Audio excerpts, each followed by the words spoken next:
ascended beyond the lifted veil, and can now easily recognize how minuscule our existence in Mendocino really was. We were a contained little box of earthly ignorances, dreaming up superficial storylines of portals and positive mechanics, selling transformation like it was a product on an infomercial. And yet simultaneously, what happened on that day, in that dining room, inside our family's home, has caused ripples to converge like tidal waves throughout a rapidly destabilizing multiverse. It is crystal clear to me now. In this eternal moment, The story has only begun, and we were merely the prelude.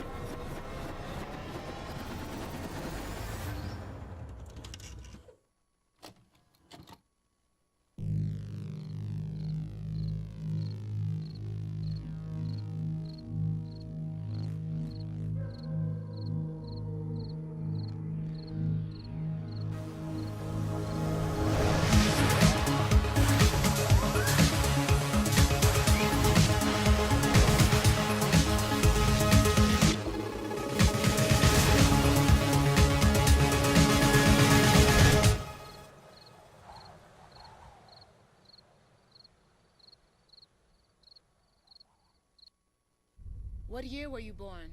1988. This hamster mean a lot to you. Given to you by your mama? Yes, and it was given to my mother by her mother.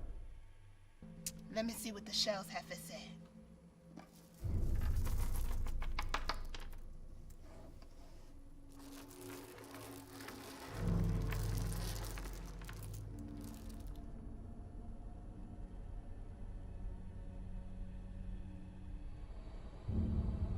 Miss Mina? The wires. Wires? I can't hear you. What? Tap the wires.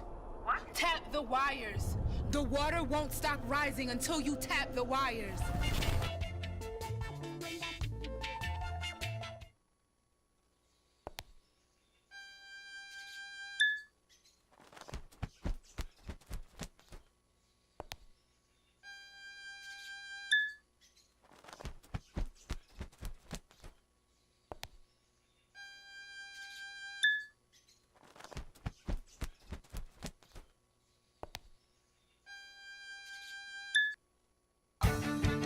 DIY culture kind of saved my life. I feel like that invigorates the city. It gives artists a chance to contribute to the community. It is so important that we have artists and ideas and these think tanks where our community can really come together. DIY spaces don't have a consistent revenue stream, and they usually don't have the bandwidth to get up to these codes. In 2016, there was a fire at a DIY art space called Ghost Ship. I remember seeing other venues starting to get shut down, so we did like a little town hall style meeting. This is your community, keep it going. Instead of telling us, you can't do this, it's not safe, help us make this safe. Our goal is to give over $250,000 to DIY art spaces across the country, but we need your help to get there. Meow Wolf is putting up the first $100,000 to help reach our $250,000 goal. Join our movement today by contributing at meowwolf.com/DIY.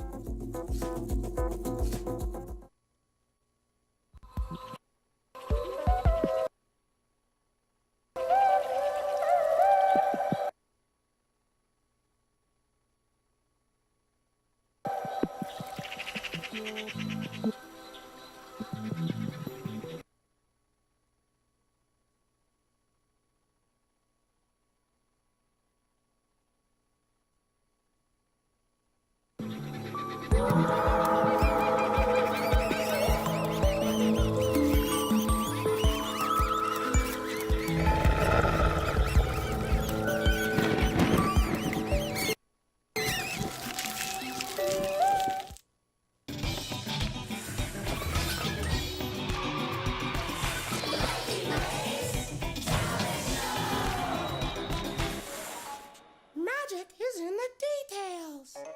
Puppy magic disaster. Ha ha ha! Shooter at the manual.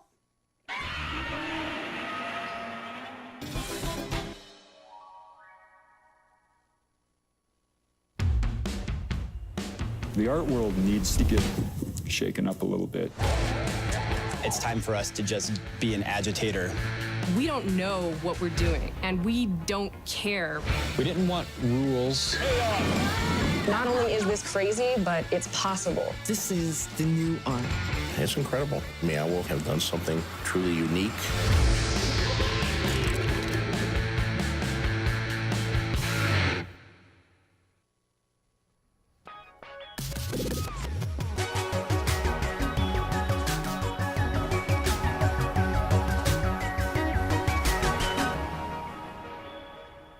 I'm gonna break the fourth wall. Which camera is it? This camera? This camera. Yeah, I've never that. Hey. That one. Hello, Meow Wolf Twitch Universe World. Hey. We are here live with Quinn Tincher, Master of the Universe. Hi. For a little bit of Meet Meow Wolf. So before we get into the interview, is there anything you want the world to know, like any contextual things about yourself? Maybe how you got here, you know, who you are. I could do like a brief summation of that. Okay, but having no experience with this, where do I look? Am I supposed to look at that or you? Look at me. Or you? Look, look you at can you. Look at me. Yeah. Okay. We can have just like a casual conversation. Yeah, that's great. That's no so much easier. Okay. So I've been with Meow Wolf since before Meow Wolf was Meow Wolf. The history goes way back to when Santa Fe just didn't have shit to do. I can cuss, right? That's like yeah, cool. Okay. You're good to cuss. Yeah, so not shit to do. And there was Canyon Road, was the art scene, and there wasn't. And we had Warehouse 21, which was like a very formidable influence. You're from me. Santa Fe? Yeah, okay. I'm from here. Born here all my life. Born here all your life. Yeah, from the Tisuke Valley. Sorry, everybody. I know. Wait, you came from Tisuke Valley, you said? Yeah, a little cabin up there. Cool. Grew up in Santa Fe and went to all of Santa Fe's public school systems and stuff like that, where I was lucky enough to happen upon Benji and Emily. We were all contemporaries in high school together. And so we all knew each other. It was a small enough town that every weirdo knew all of the other weirdos. And some of us did art together, some of us just like played Foursquare together. And there were these but there were these like divergent groups around town, you know, and there were some art kids and there were some, you know, rave kids, which dates me. And so there were like some metalhead kids, and they were all these, you know, these little pockets of subculture. Which one were you in? I wasn't in one. Okay. I wasn't like cool enough to have a clique. And I'd also been working since I was like 14. So I got a job as a barista when I was 14 and started meeting everybody outside of like the school system. And so since I knew so many different people, I was sort of this universal mover within the community. And Warehouse 21, I did poetry slams with them and I did art with them and stuff like that. So I really got dedicated to the idea of creating our own fun. While lots of people at the same time were getting really dedicated to creating their own fun. And so I was homeless for a long time, and then I ended up living on Chris Hilson's couch after he was homeless and had lived on my couch. So it was like a little trade back. Forth. Yeah, totally. Hey, and so pay it forward kind of thing. Yeah, well, he put me up because I had put him up while he was like still in high school. And oh, wow. Yeah, so long. I mean, I've known that guy for 20 some odd years now. No kidding. Yeah. And so. And he's still here at Meow Wolf. Everyone at home, contextually. Chris has been around since before Meow Wolf was Meow Wolf as well. Yeah, totally. Yeah. He's our darkest Meow Wolfer. But Dark Meow. he remains very crusty metal. But so we had this like great community of artists and people, and they were really enthusiastic, but they weren't connected. And Warehouse 21 created some connection, but it wasn't very far-reaching. And so I moved into this house with Chris Hilson. I'm staying on his couch, which was stacked on top of another couch, and there was trash all around that. As it should be. Totally. And so I started like taking care of that house, and he took care of me, and I took care of him and his brother, and we started this very reciprocal relationship where we just, you know, had people, you know, these adopted support networks, you know. And so we ended up this Tsuke house. Tsuke, not the street, not the place. It's right behind the biggest head shop in town, and there's this like little scrappy park right in front of it. Convenient. And we rented this really crappy little 3-bedroom. And behind that was another house, and another house behind that, and behind that. So there was this little compound. And the house behind us became available, and I got Vince and his friend Kenny to move in there. So they moved in behind the front house, yeah. And then after a while, the house next to theirs and how'd you know became Vince? available. Just curious. Oh, Warehouse 21. Okay. Totally. He had thrown shows, and we had known each other through the poetry thing. And I mean, Santa Fe, we just sort of knew of each other. We were in high school together. If you're all about the same age, yeah, it's yeah, exactly. You never really know when you meet anyone that's from the same town, because you've just always been around each other in some way or another. Awesome. So yeah, the house next to that one became available, and we moved Kirsten Bushman in, who was one of our premier people and one of the strongest DIY forces on the scene. This is a person who would get the urge to do a 4-foot by 4-foot painting, but wouldn't have any resources. So she would tape 8 by 10 pieces of paper together until it was a 4 by 4, and then she would draw on that. There was no stopping her, no deterring her from. And that became her canvas. Yeah, exactly. Yeah. And since we didn't have any money, we were all just so poor and skinny and just and starving. So, it was starving. A lot of us were starving. The starving artist was true for you. And it's one of those odd things you don't realize you're starving if you really slowly started to starve. Sure. Going from having food to not having food is really obvious. If you've lived a life of little resources, you don't notice that you only weigh 115 pounds. You don't notice that you're sick all the time. It could be better because you don't know what better is. So we were a bunch of people accidentally beating the shit out of ourselves all the time for the sake of art without knowing it. None of us knew. It felt normal for you. That was normal. That was life, was this chaotic collectivism and drive to create anything. Something, anything. If it was a moment or a painting or a motorcycle, it was about us doing that. But we never looked at it. We never saw it. Were you getting money from somewhere and just spending it somewhere else, or how were you? No, broke? we all worked constantly. Yeah. But growing up in this town, there is only so much you can do. Yeah. There's only so much you can make. Yeah. A part-time barista, a full-time barista, it doesn't matter what you do, there is a strata under which you are stuck. And that's just it. And you're not told that you can evolve or work your way out of that strata. You're just sort of left there. Yeah. You're not stuck, you're left. Yeah.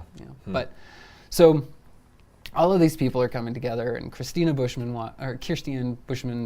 moves in, and then the next house becomes available, and Corvus ends up moving into that one. Do you guys know Corvus also, or is so Corvus had come through town in this super Jack Kerouac way and ended up staying on our couch. Okay. And then later in our shed.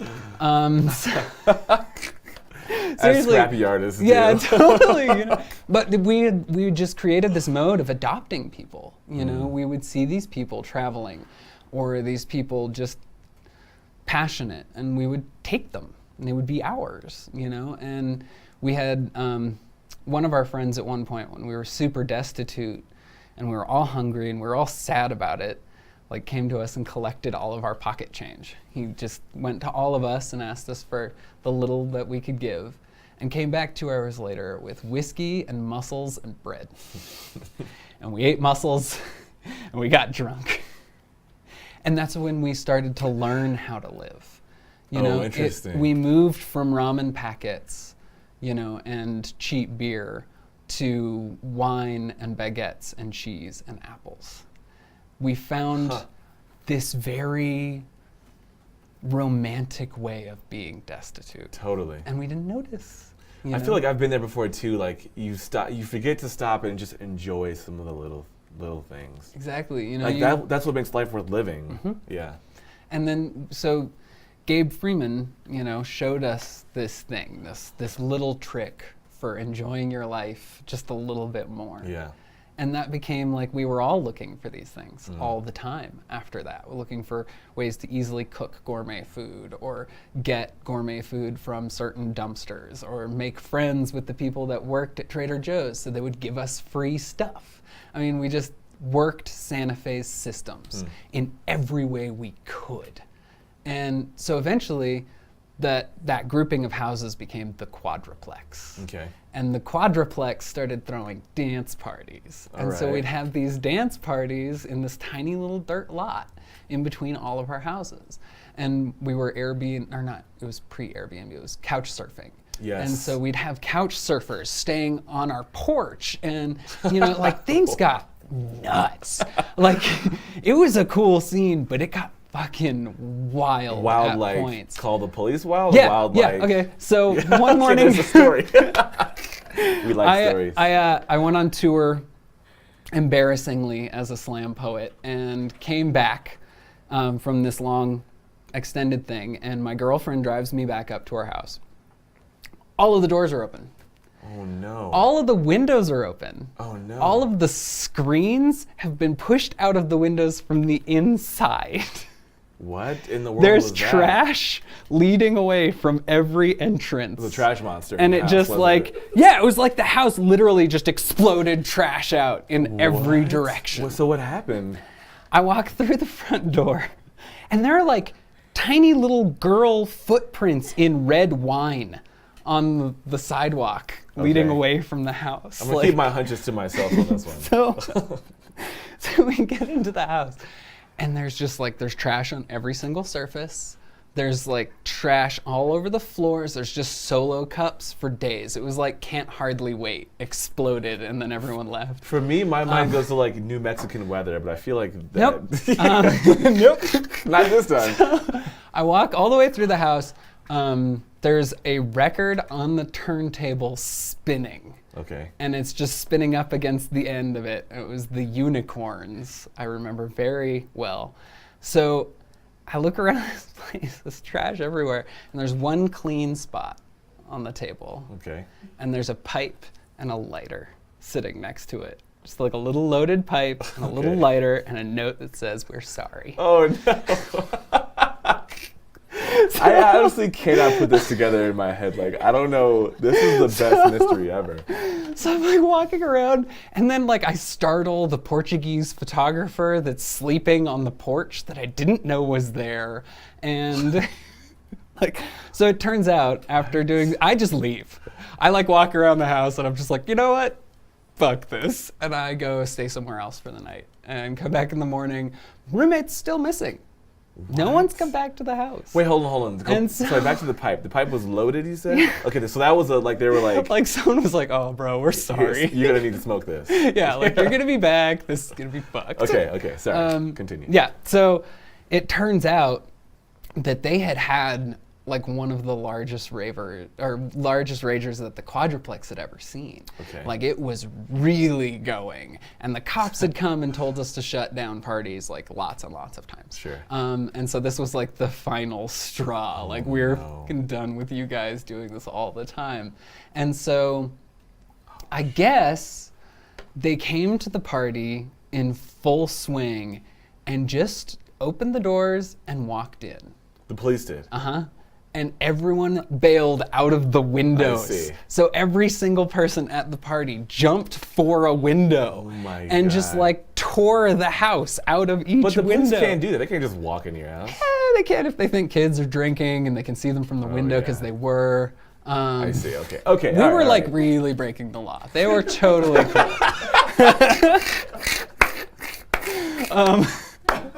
Yeah, a lot. And so like that is not a no, that's not an endorsement. Drinking underage is not a Meow Wolf view. No, I'd never do that again. Yeah.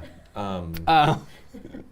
But this is the part of the chaos that like helped create this giant thing we are now. Sure. You know, like those moments, like the quadruplex, the parties, like at one point we played Naked Ball. It was a game that we played. Naked Ball. Naked Ball. Okay. Which involved not wearing clothing and hitting a ball. That's it. And you Those just are the kept, only rules. you kept the ball aloft All right. while nude. Sounds and like that, fun. that was, you know, like, Naked and ball. we just like these little things, these little happenings, Yeah. as Benji later determined they were, you know, Hmm. became our way of life. And we went from like one of these to the next, and it became about planning the next shindig and like the next cool thing. So the quadruplex was great. Eventually it fell apart. Police, all the stuff, the no money. And I went traveling again. So I just took off, did my cross-country train thing for a while. And I came back and was again quite homeless and quite destitute. And Matt King had moved back into Santa Fe. We'd met a couple of times and we'd hung out a couple of times, and I started staying on his couch. And so I like got off the road, started wanting to paint again. And so Matt and I started painting and doing these like large scale, like big, cool canvas paintings, just sitting on his floor, listening to Willie Nelson. Awesome. And just jamming. After a while, Matt had like prodigiously created 6 or 7 huge paintings. And I had a bunch of stuff already hanging out. And Lauren Oliver, who Ice Station Quillette now, she was the first person to ever purchase one of my paintings.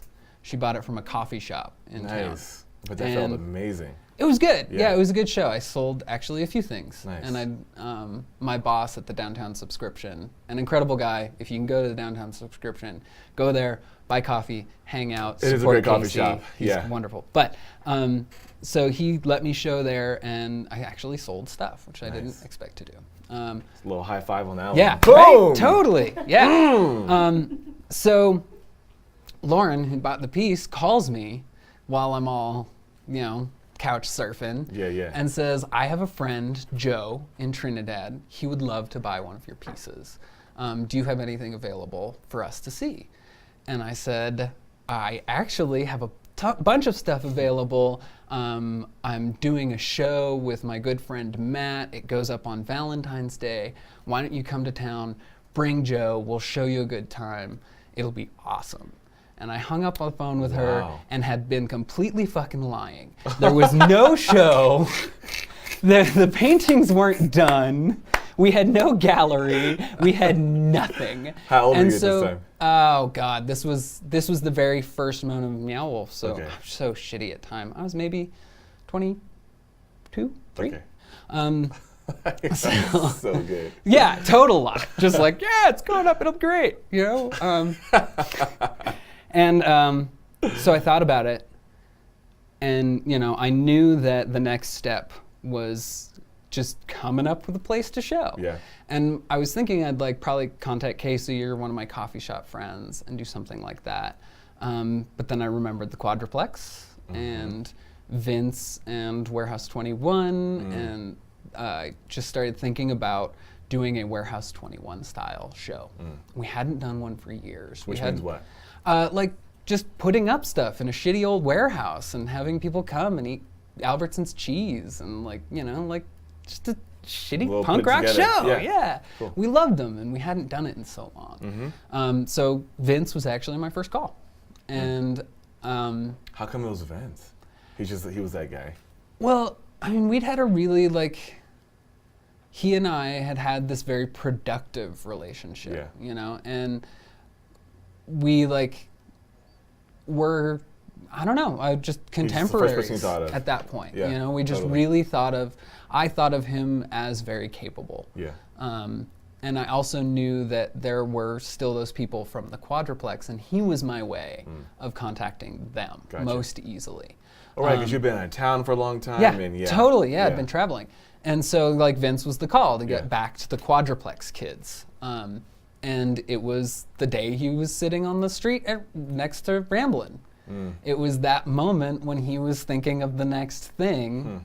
Like, I called him and we decided to rent a space. And I'm, like, it's really interesting from my perspective.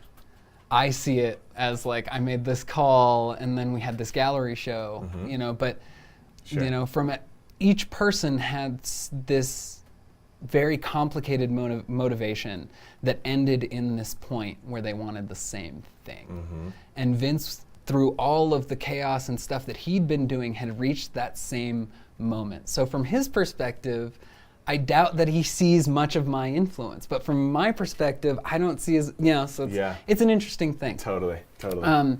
But so this is when Matt gets introduced to the Quadruplex kids and that whole scene, whom he hadn't met before, and Corvus. And, so we had our first meeting, and that's when we pulled the name out of the hat and that whole thing. So, that's how I got into Meow Wolf. Cool. Yeah.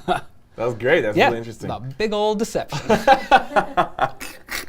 Yeah, I got a show coming up. Yeah, come on down. Yeah, come on down. It'll be great. Into the show, you guys, did you do the show? Well, all right, so we get these paintings together, and the spot's on 2nd Street, and it looks like an old Pizza Hut, but that's been turned into a salon. So the walls are Pepto-Bismol pink, like the worst fucking pink you can imagine. The whole back wall is all mirror. That's subjective. Oh no, it was bad. Okay. Not subjectively bad pink, just obviously bad pink. So anyway, we put our paintings up and they look just like dog shit. It makes our paintings look bad. Oh, no. The salon is awful. The space is little. We knew we had to paint. And we knew that we couldn't afford enough white paint to paint an entire place. It wasn't gonna happen. We could get a shitload of random paint. So we're sitting there and doing our normal Willie Nelson sitting on the floor thing. And start thinking about it like, well, what if the painting starts trying to reach your painting? What if my painting starts coming off of the wall? Because we don't have enough paint to paint all the walls, but maybe we can paint these things coming out of the paintings. I feel like I've talking seen to each images other. Of this in the Meow Wolf origin story. Yeah, the which you can download Meowzors. for $4.99. And you should. On meowwolf.com. But yeah, so the Meowzor show was not what we had intended. That's the thing, is we put all of these people back together, and everything started to be a surprise again. And that I think is what drove most of those early people to drop everything into this. I mean, we all in the early stages worked to work. Right. We did 40-hour jobs and 50-hour Meow Wolf. We didn't stop, and it wasn't even arduous. It was just passionate and incredible, and yeah. It was how you hung out. It was the thing you did when you got off work. It was just what we did. Yeah. And so the paintings kept stretching, and they kept filling, and they kept we're running out of pink eventually, and then all of the pink is covered, and I started to stamp on the mirror in the back, and we started playing with stamps, and then Matt had told me this story about his mom letting him paint his room by dipping spaghetti in paint and throwing it against the wall. Amazing. And I was like, that's awesome. Let's do that, but with yarn. And so he's taking balls of yarn and dipping them in gallons of paint, throwing them up into the skylights and shit. We destroyed that building. Yeah. Oh yeah, it's done.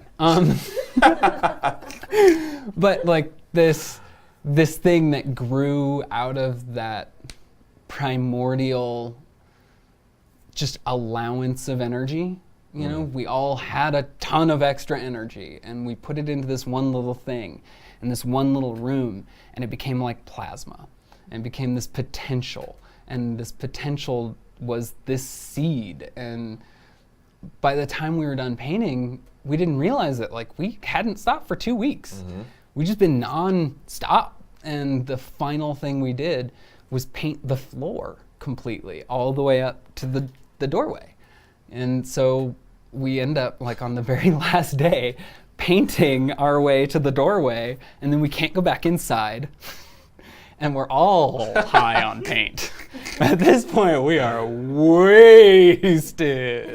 No sleep, no food, and just like literally like no ventilation. We're painting the floors. In and most walls. cases, people should have the doors open and windows Right? open. You think? And wear a mask.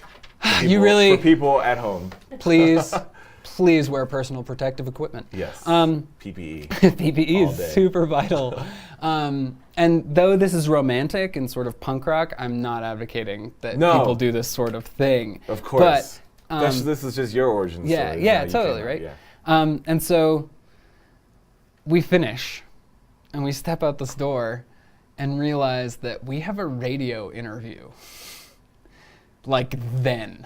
Perfect. So we painted right up until the moment that we had to give a radio interview at the old baking company. Okay. Mary Charlotte, who's one of our very earliest supporters, she showed up to everything we did, and Meow Wolf probably wouldn't exist without her. So Mary Charlotte, like big shout out. Shout out to you, Mary Charlotte. She does this interview with us, and we're fucking trashed. I'm pretty sure I passed out like several times throughout the interview. And like I'm keep just like and like popping up with the headphones on, and Matt's like sort of just phasing in and out as she asks us questions. And at one point Mary Charlotte's like, "So, how would you describe your new exhibit?" He goes, "I don't know, you saw it." So every interviewer loves. It's just a throwback. I don't know. But we were just, we'd worked ourselves to our wits' end. Yeah. Literally. We were witless. Yeah. And then like we have this opening, and it's not paintings. It's not. So the people who you promised, they come? They did come. And what they Lauren were like, came, and they loved it. They were absolutely blown away. Interesting. But because we had made a new idea. Yeah. This wasn't just paintings on a wall anymore. This was the first seed of maximalism.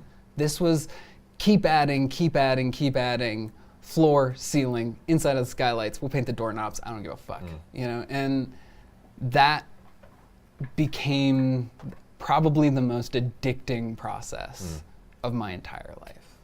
Would you consider yourself to be a classically trained artist? No. God, no. No. Did you have any education, or like what is? I don't think of myself as an artist. Yeah. Oh, okay. I think of myself as a craftsman. Okay. You know, I craft things. The things I make will last. Okay. They are well done onto themselves. I think art is the combination of well-made elements into something large enough to speak to other people's subconscious. I have no interest in talking to anyone else's subconscious. I have enough trouble with my own. You know, like, I'd much rather just make a really nice thing and not have to think about what the audience perception is, what the future's perception is, except for whether it was well-made or not well-made. Interesting. We live in this world of badly made shit. Yeah. You know, and that will be the separator later. That's incredibly provocative. Yeah. I could talk about that with you all day, I feel like. That's really provocative. Yeah. Yeah. Yeah, I feel like that idea of it is, it removes yourself from the stress. Yeah. No, I mean, and that was exactly it, right? So I started as this poet, and I've wanted so badly to be profound. Yeah. Oh, so badly. I just wanted to be a coffee shop prophet. No, I snuck into St. John's classes. Like, I read the classics on my own. Yeah. You know, like, I so very much wanted to be a deep person. And I realized that it wasn't fun after a while, that, you know, like, I don't know. It's a hard thing to describe. Yeah. You spend enough time pretending to be something, and then you accidentally sort of become that thing. Right. And then if you're pretending to be something you don't actually like all that much, suddenly you don't like yourself all that much. Sure. You know, so I was never into the coffee shop prophet or the erudite 20-year-old, but I ended up one. Mm-hmm. You know, just by circumstance. By circumstance, you know. And so like I realized that I had given myself artistic license to be an asshole. Okay.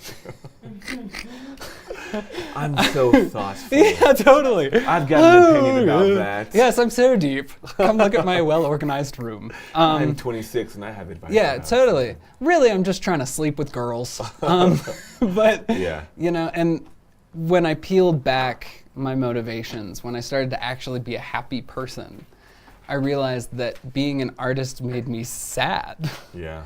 Being a craftsperson brought me so much joy. Making a thing and making it well was all I really, really wanted to do.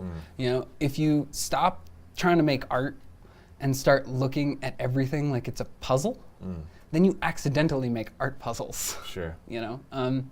So yeah, I shifted from wanting to be an artist to wanting to be a craftsperson. Radical. Yeah, and it's Very way radical. less stressful. Yeah. Yeah, I mean, for those that don't know at home, Quinn was just up in Denver for like 3-4 months? No, not quite that long. Okay. I think total almost 3 months. Okay, so yeah. Quinn was up in Denver for 3 months working on Meow Wolf's new dark ride, Kaleidoscape, which is opening soon. So cool. Yeah. I've seen pictures. I've been there a few times, but only through the process. I know it's getting very close to being done, so I'm excited to go back up and do it. So if you guys are going to do it, go do it. Quinn was a part of it. What was your favorite part of that ride, or like the process of making it? Like, anything that you made particularly want people to notice, or that you just enjoy doing? I enjoy that, you know, because the craftsperson thing, I'm not precious about the shit I make. You know, so I get given those tasks that don't have a single person or a single motivation behind it. I get given the like, make a giant egg, or make a this, or make a that, you know, and task oriented. Yeah, you know, you're just given these little missions, man. Just knock out this sick mission real quick, you know?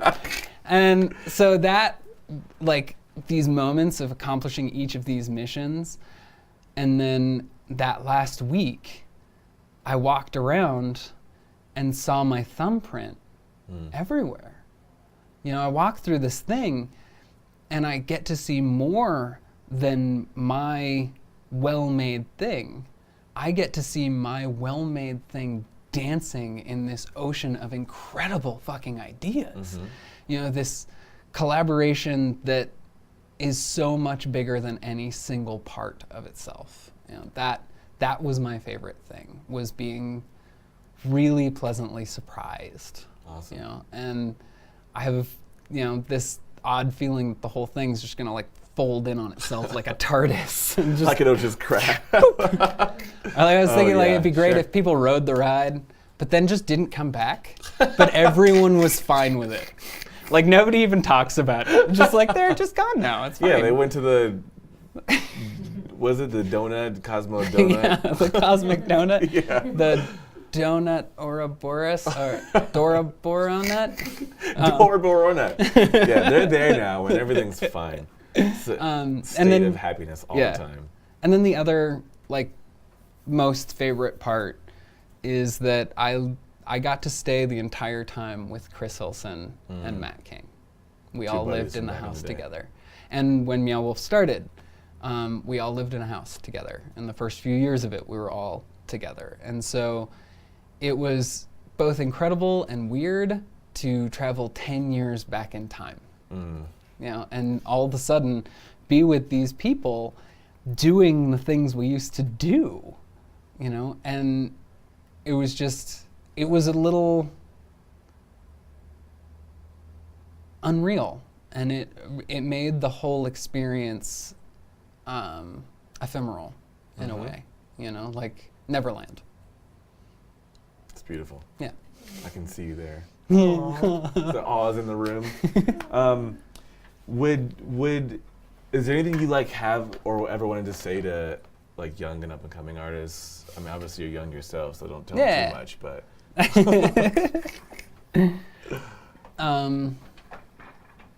Well, dang. Yeah, there's a lot to say to the up and coming Okay. You don't have to do it alone. You know? And there's always help. But most help won't come unless you look for it. You know, I spent a lot of time skinny, and a lot of time cold, and a lot of time sad. And I didn't have to. I could have, at some point, asked for help. I was from a time where the resources were not just limited, but quiet. You didn't know that you could talk to a free therapist. You didn't know that you could find people that wanted you to be safe. You know, but now we've got this incredible, Library of Alexandria in our pockets. We have this phone that can connect us to people everywhere. It can tell us what resources are there. And my biggest piece of advice is to find the help you need. Whether it's mental help or physical help, you don't have to be homeless. You don't have to suffer. There are always ways around it and people that want to help. I think one thing, and I think you make really good points, and I just want to get a little more specific with that, because I've been there before where asking for help can be super difficult. What are some of the things you've learned yourself about asking for help that worked specifically for you that you wish you would have known?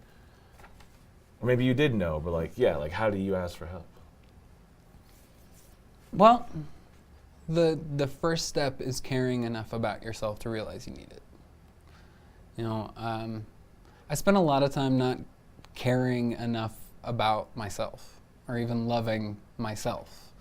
And when I fell for my wife, that was the first time I realized that I was loving something so hard. Why wasn't I doing that for me also?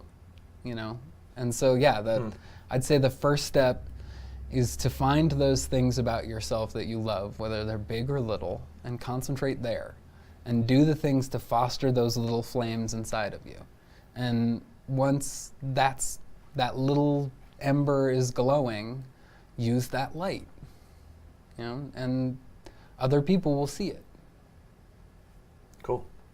Do you know a person by the name of Jenny Nelson? Yeah. Who is that to you? That would be the wife. Okay. Yeah. She would like to know if you want to do your ABC rap slam poem. Oh, I don't. No, that would be great if I didn't. No, that would be awesome if I. I'm not even sure if I remember it, but she's done a really good job of embarrassing me via satellite. So that's a no. That's a hard no. That one's safe for Junior. She says you're a liar that you don't remember. No, that's long past. Okay, that's a different time. Yeah, that would be the erudite Quinn. He's dead now. This Quinn. Yeah, poet. Let's do it. Oh, do you mind doing a quick round of barrage? Yeah, barrage me. I ask. Barrage me, bro. I'll say a word. Okay. And then the first thing that comes to your mind. Okay. You ready? Yep. Okay. Book. Purple. Muppet. Kermit. Barn animal. Sheep. Movie. Fifth Element. Wu-Tang member. RZA? All right. Crayon color. Orange. Do you guys remember those crayons that had all the people of the world in them? No. That was so That's weird. so weird. Would not fly now. Wow, so there was like a South African? I forget the names of them, but we should bust one of those back out and just read it. Jeez. Anyways, famous dog. Snoopy. Ninja Turtle. Oh, fucking Leonardo. Fucking Leonardo. Instrument. Trumpet. Cartoon. Ren and Stimpy. Okay, someone put tuber here. Tuber? Is that riding in a tube? Parsnip. Okay. Yeah. I don't get it. I'm missing something. It's a root. Okay. It's a root vegetable. All right. It's a root vegetable. Poet. Ooh, God. Yeats, Bukowski, Ferlinghetti. Okay. Grade school teacher. Gavernick. Gavernick. Did a good job. Breakfast item. Bacon. Bacon. That's so easy, you know? Man, easily, yeah. I love bacon personally. I'll eat a pig a million ways if I could. Me too. Yeah. I got a whole pig story, but that's a different day. We'll save that one with the ABC rap slam poetry. Not gonna happen. Favorite face tattoo? Ooh, favorite face tattoo? I saw a guy that got House's face tattooed on his face, but slightly off center. Just to the side. It's so fucking good. I feel like any celebrity that has their face tattooed on something, they're like, It's good. That. Everyone should Google House's face tattooed on face. Okay. Everyone do that right away. Unhealthy food? Oh, Cheetos. Spicy. Number? Number? Just in general? Yeah. Any number? Just any number. 42, bro. 42, bro. It's a good number. It is. It is this great little 42 trivia. 42, as used by Douglas Adams as the meaning of all things. If you break down the word math by the numeric value of each letter, it adds up to 42. Oh, interesting. Mm-hmm. Douglas Adams. Huh. Dude is deep. I wonder if people who did that originally, like, I don't know, some total nerd. Yeah, someone freaked the fuck out. They're like, this is It's 42! And last but not least, favorite unhealthy food. You did that, and I said Cheetos spicy, dog. How did I skip to the bottom and then back up? Oh, it's only here twice. Oh, someone's really hungry. Favorite professional wrestler. Oh, that's hard, That man. is hard. Roddy Piper is good, but like Hulk Hogan back in the day, I had the action figure that jumped and brother. You know, like It's me, brother. Yeah, it's got to be Hulk. I know he's been doing some bad stuff lately, but do we really have the highest standards? Well, do we have the highest standards for professional wrestlers? Like, is anyone surprised that Hulk Hogan's a racist? I'm not surprised anyone's a racist anymore. He had a blonde mullet. I mean, brother. He had a blonde mullet. That should have been the first red flag. Huge. It's okay. I had a rat tail growing up. I've always wanted a rat tail. Really? Yeah. That's the same thing my dad said. I don't know about that, son.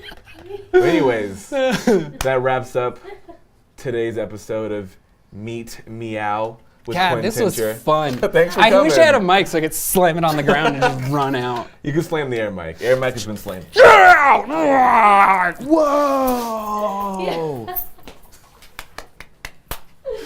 Bye.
sufro por su amor. No le diga que acá entre mil botellas suplico su perdón. Yo prefiero vivir ilusionado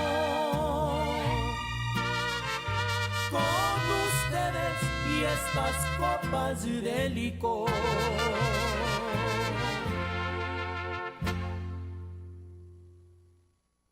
We know now that beings busy themselves with concerns, regarding Earth with envious system and its affiliated present and the Mercury.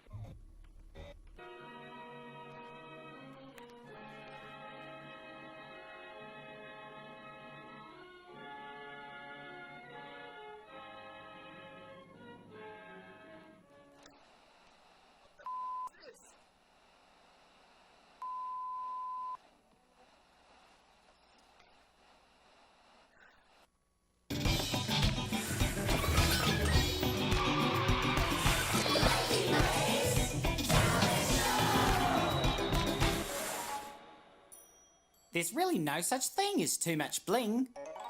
Going dark. Quack.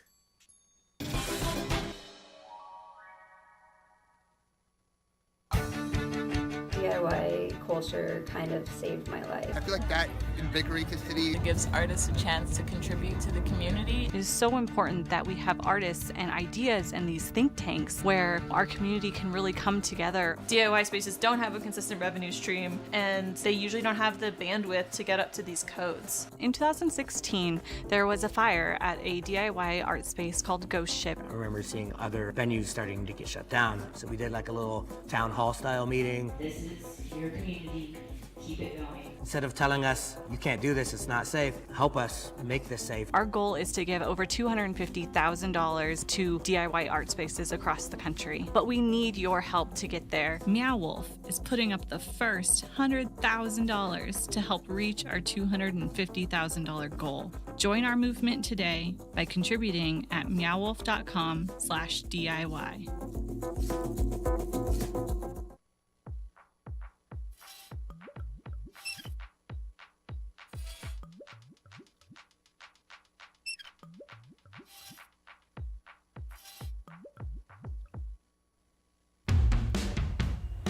The art world needs to get shaken up a little bit.